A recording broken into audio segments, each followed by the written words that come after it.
travelers who abducted me, used me for my genius, and then messed with my mind.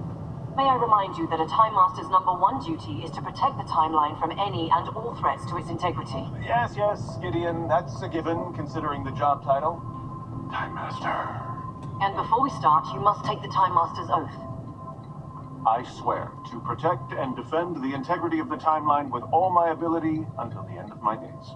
Congratulations. You are now Time Master of this Wave Rider. Great!